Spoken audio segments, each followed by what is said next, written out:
Bueno, lo primero que quisiera decir es que esta es la primera traducción de la Biblia hecha por latinoamericanos.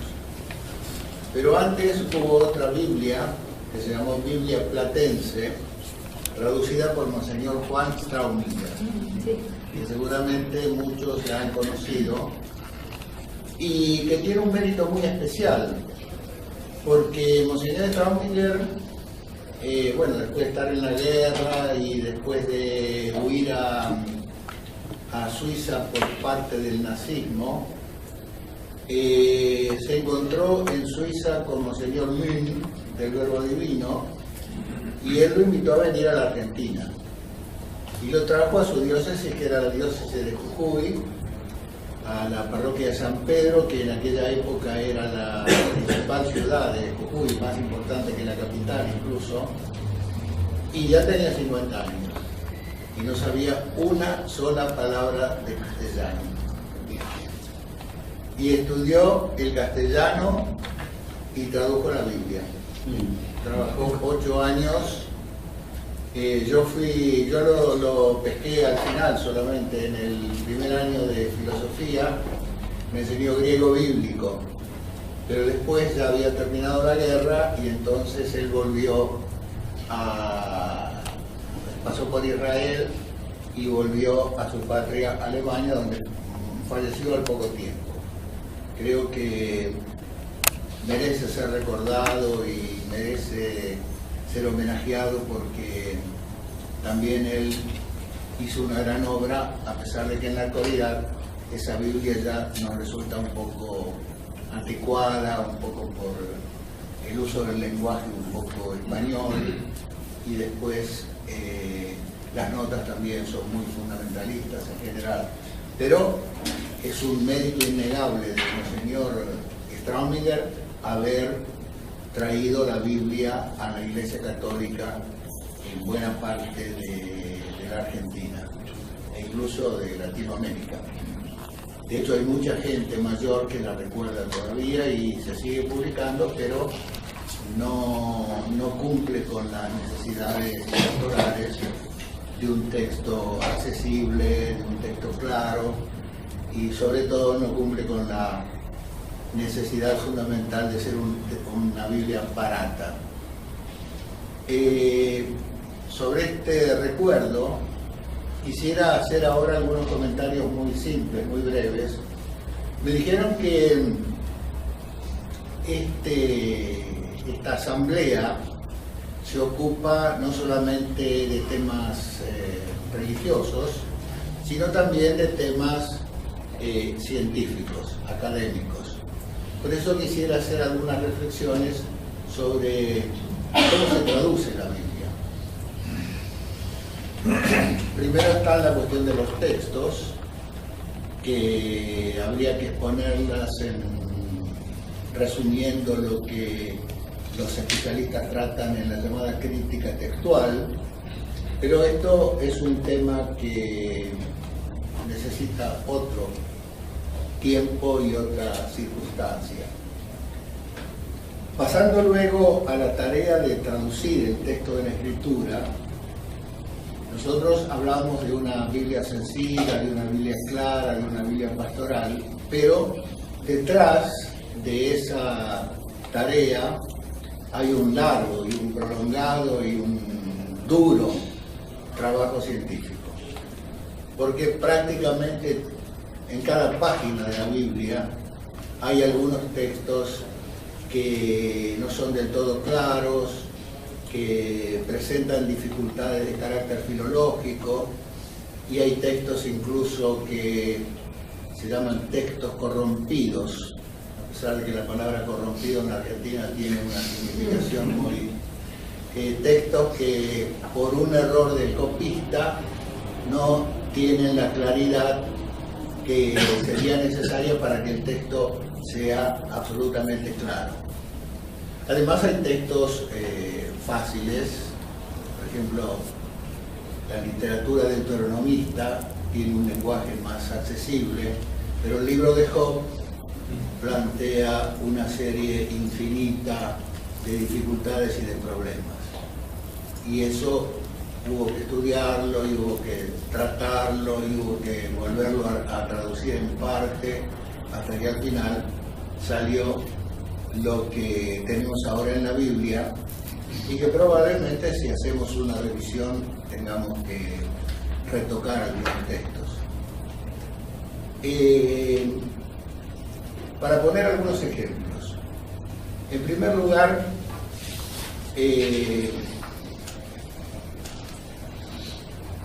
tenemos que toda traducción es un problema de comunicación. Y la comunicación, como ustedes saben, implica un emisor y un receptor. O, para decirlo con palabras más adecuadas, un destinador, porque se trata de una acción consciente y deliberada, la intención de transmitir un mensaje, y un receptor, que es el destinatario de ese mensaje. La comunicación se establece mediante un código, porque sin código no hay posible comunicación, a no ser en el mundo de los ángeles. Pero nosotros necesitamos signos, y esos son los signos del lenguaje. Además del fenómeno de la comunicación de un mensaje específico, tenemos un contexto y tenemos sobre todo un entorno y sobre todo el contacto que se tiene que establecer necesariamente, a veces cara a cara, otras veces mediante artefactos electrónicos como ahora, y finalmente mediante escritos, a pesar de que los escritos van disminuyendo cada vez más en favor de los mensajes que se transmiten por medios electrónicos. De todas maneras, ese procedimiento de comunicación exige que tengamos en cuenta las características del destinatario, porque una palabra dicha inoportunamente produce el efecto contrario al que nosotros, a lo mejor con la mejor buena voluntad, deseamos, pero que fracasamos porque no hemos elegido, como dice el libro de los Proverbios, el momento oportuno para decir la palabra oportuna. Entonces, lo primero que había que establecer era un nivel de lenguaje. Por ejemplo, si ustedes toman la Biblia de Reina Valera, sobre todo en sus versiones más antiguas, se van a encontrar con el castellano del Quijote, de la época del Quijote, 1500, siglo XVI. Esa edición de Reina Valera fue revisada repetidamente, hasta 1960 fue la última que circula habitualmente, y después hubo otra posteriormente en 1993. La última, la Reina Valera contemporánea, 2010. 2010. Yo estuve en la del 93. 95. Y ahora hicieron una nueva revisión. Sí. Ya, perdón, quitando Jehová y Señor, y quitando también el vosotros. Fue lo principal. ¿Ah, sí? Sí. Así que avanzaron. Sacaron el Jehová. Ya no es más Reina Valera. Con ustedes, no, pero en Latinoamérica es evidente que el vosotros no funciona. No funciona porque nadie lo usa. Solamente cuando dicen curar y defender a la patria,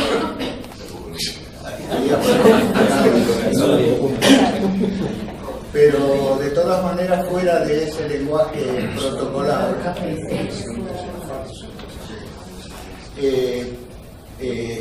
esa formulación protocolar nunca se usa un vosotros, porque si una maestra le dice a los chicos, venid, traed, llevar, los chicos no van a saber de qué se trata. Entonces, hubo que pasar al vosotros, que fue del vosotros al ustedes, que fue una de los cambios más fundamentales que realizamos con el padre Truso y con otros colaboradores, y penosamente lo pudimos introducir en la traducción, a pesar de que en los leccionarios del episcopado había que mantener vosotros, y las monjas de Victoria, las benedictinas, tenían que hacer el esfuerzo de pasar el vosotros, el ustedes al vosotros, para poder publicar los textos del libro del pueblo de Dios en el lenguaje que se consideraba litúrgico.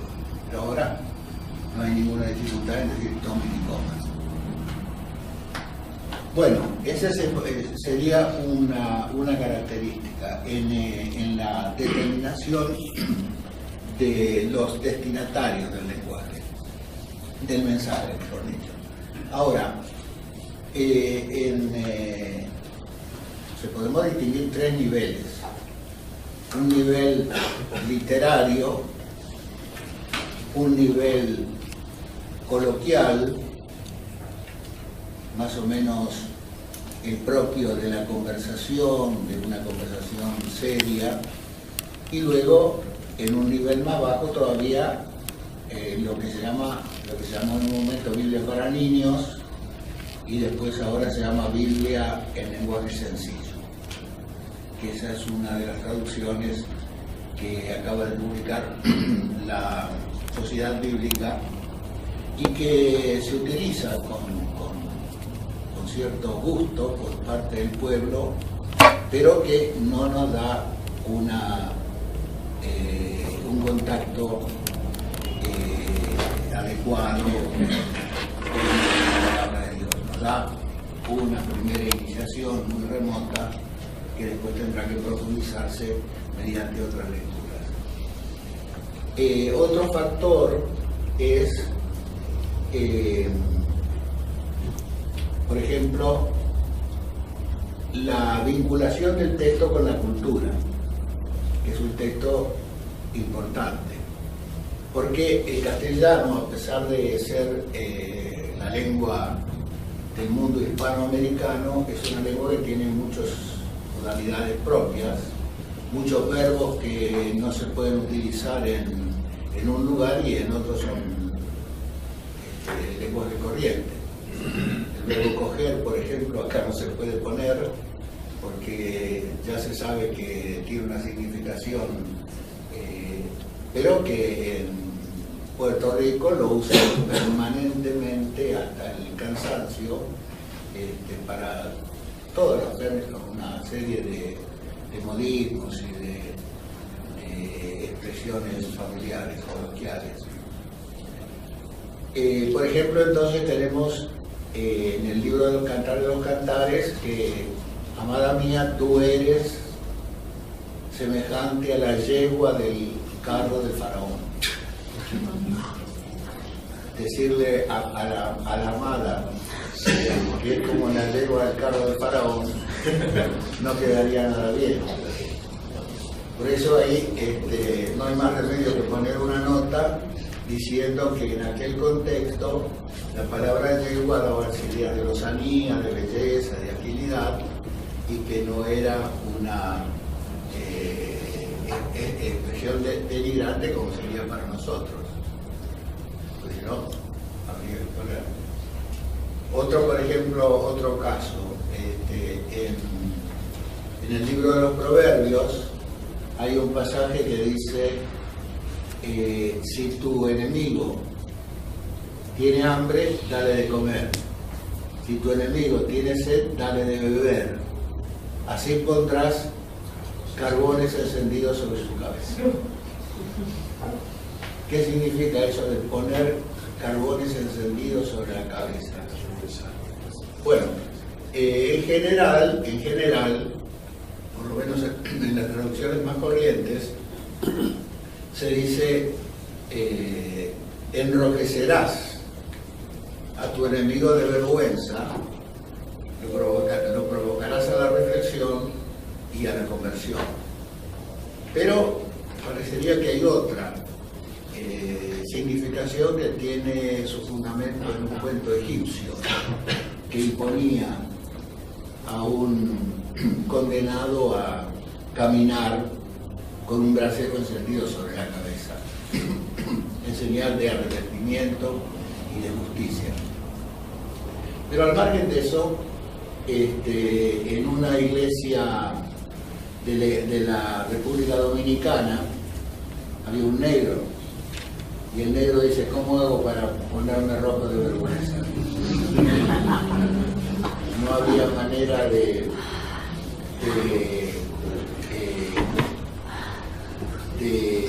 actualizar el mensaje mediante esa explicación. ¿Por qué? Esto tiene que ver con una cuestión muy importante en la teoría de la traducción, que cuando se trata de pasar el mensaje del destinador al destinatario, se pueden dar dos. Está la coincidencia formal y la coincidencia dinámica. La equivalencia formal significa traducir palabra por palabra. La equivalencia dinámica consiste en traducir sentido por sentido. Por ejemplo, se salió de las casillas. Es un modismo propio del lenguaje castellano, que si lo traducimos al alemán, por ejemplo, o al inglés, yo lo puse este ejemplo en un he lost his temper. Sería el sentido, pero ese sentido no tiene nada que ver con el carácter idiomático del texto original. Y allí no hay más remedio que recurrir a la equivalencia dinámica, que se ocupa de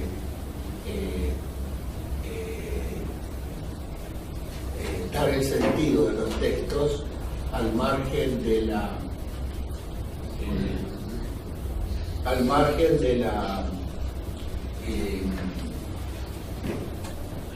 las palabras que forman el modismo y que no tienen nada que ver. Salirse de las casillas no tiene nada que ver con el enojo. Es un modismo que nosotros sabemos que tiene una significación relativa a la manifestación del enojo, pero que no corresponde al valor de cada uno de